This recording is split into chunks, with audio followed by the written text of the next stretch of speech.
Okay guys, so today I'm going to be talking about what's happened over the last month or so on my Wi-Fi network. So basically, I live in an apartment building complex where there's 3 floors of about 15 people per floor, or 15 units per floor. So there's lots of networks around. But one day, I was going and I was configuring my router for some reason, and I happened to check which devices were connected. And I noticed, my phone, my laptop, all of my normal stuff. And then I also noticed there was a MacBook Pro, there was an iPhone, and I believe an Apple TV connected. So I started wondering what the heck is going on. Because, I've never had any of those devices. Well, I had an iPhone connected, but I've never had a MacBook Pro or an Apple TV connected. And they were active, current connections. So somehow, someone got into my Wi-Fi. So I figured it's just this kid messing around or something. Someone just trying to be funny. Just didn't mean any harm. So basically, I was a bit freaked out. So what I did was I changed my password. So it was, I will say it was longer than 15 characters. And it contained 3 different types. There's of like the uppercase, lowercase symbols, numbers, special characters. It contained 3 different types of those. So it was considered a very secure password by anything. It did not have any. It did not have any dictionary words in it, and it's something that would take a while to hack. On top of that, I did not change my SSID or my network name, but I did make it a hidden network. I also went into my list of previously connected devices because I have a decent router. It's not some cheap piece of junk. It's something that is modern, it's up to date, and it was like $150. So it can just do decent stuff. I went into my previously connected device lists, and on top of this, the iPad, or the iPhone, the MacBook, and the Apple TV, I saw like Roku's and just like a whole list of about 8 or 10 devices that I have never connected to my network, and I am sure of that. And it so happened that the MacBook Pro, or that was connected, its address was the guy's first name and the beginning of his last name. And so Facebook, I went up, looked, there's this guy, he's like 19, he graduated from a local high school and has taken some like media art classes. So, the description matches up with who it would likely be. So basically, I gave that name to the apartment company. Like, if they had that name on a lease, they could send him a letter or something. Because, like, at that point, I figured it was just a guy messing around, so I didn't really take it too seriously. Of course, his name wasn't on the lease. I don't think it's a fake name. I think it was just someone else's, the lease, and then he had connected to my device. But anyway, I also updated the firmware on my device to the most recent version. It wasn't that out of date, but it wasn't the newest version. So I hid it, I made it over 15 character complex password, and updated the firmware, and then I went and blocked the MAC addresses. So every device that has Wi-Fi has what's called a MAC address, and that is the unique identifier that's different for each device. So I blocked the MAC address of every one of his devices that he had connected, and after that, I just kind of went along. Then, 2 days later, 2 days, I was in looking at my router, it was connected.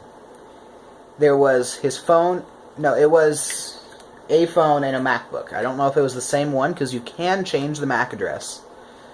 But they were connected. So, at that point, I was wondering how this guy hacked my password in 2 days.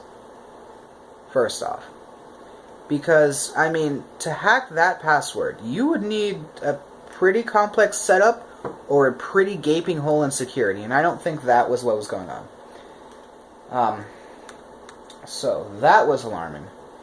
So what I did at that point was I changed the password again, and I set my router to block every single device that tried to connect except for ones with approved MAC addresses. So I programmed in my phone, my laptop, and a few other devices so that they are allowed to connect. And everything else that tries, nope, your password's invalid or whatever it'll try to tell you.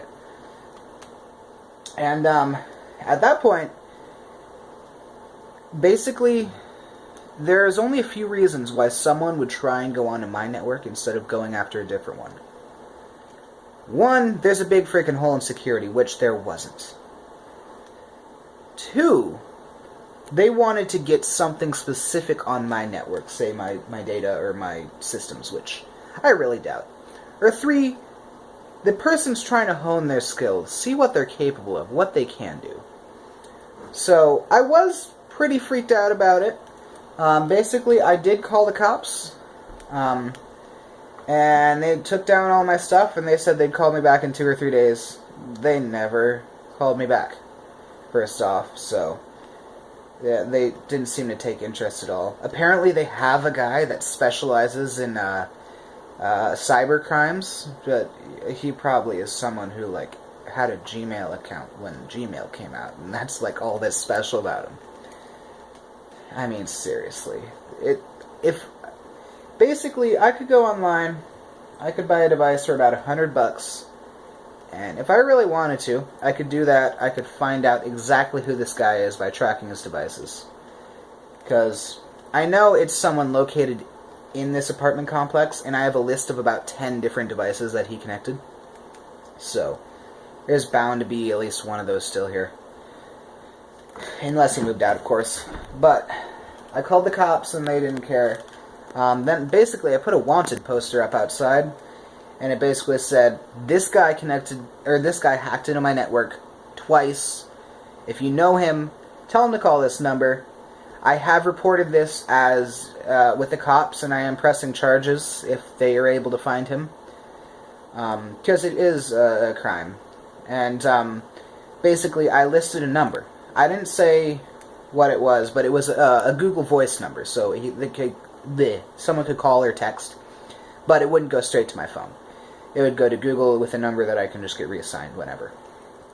And then after that, I basically told everyone they should check their Wi-Fi, which I'm sure nobody did. Anyway, people are saying, why do you want the guy who hacked your Wi-Fi to call you? Or to text you or whatever. Basically, the answer to that is, I want to know why, and I want to know who. So basically I said, I'll think about dropping charges if you call or whatever. Maybe I was using too strict of terms, but I wanted to know why they wanted to connect. Did they want my data, or were they just honing their skills or something? I want to know who it is. If I did anything with that information, that's something else, but I think he knew the costs were shit, and they weren't going to do anything. Anyway, so, yeah, I think I covered everything. This is the second time I had to record this. But, basically, this guy did something that should have been impossible. And, of course, the cops don't care. I mean, I've paid $1,000+ bucks. I've been here for 18, 20 months. And the first 12 months were $30 a month, so that's $360. And then the last was $60 a month, so that's around $500-ish. So I mean that, like, almost $900. But anyway, so for this service, which he hasn't hacked the whole time, but it's still hacked into, the cops don't care. And basically, someone actually wrote LOL on the flyer I made. I put a picture of this guy I took from his Facebook profile, because I don't know if I explained this the second time around. Basically, his MacBook had his first name and the beginning of his last name followed by MVP as its address, which basically means it's that guy's MacBook Pro. So I went on Facebook. There was only one guy with a matching name in the area, and he went to a local high school, and he's currently studying some media arts course or something. So it matched up. A guy having only Mac products. I hate Mac products, but anyway. Media arts person, yeah, good. And I gave that name to the police, and they didn't give a shit. I gave that name to the apartment company. No one with that name was on any leases or paperwork, so they didn't know who it was. And yeah, so cops suck. They're lazy. they really don't know what cyber issues are, because they've never had to really deal with anything that matters. And the guy's hacked my Wi-Fi multiple times now, and it's got me kind of freaked out. Like, every time I'm in my router, or even sometimes just I'll check in on it randomly to see, is this guy back in? And yeah, so that's my story. That's what I did. Yeah, thanks for watching. Subscribe if you want potential updates. Like the video if you liked it. Thumbs down if you thought I was a little bit too ranty. And I'll see you next time.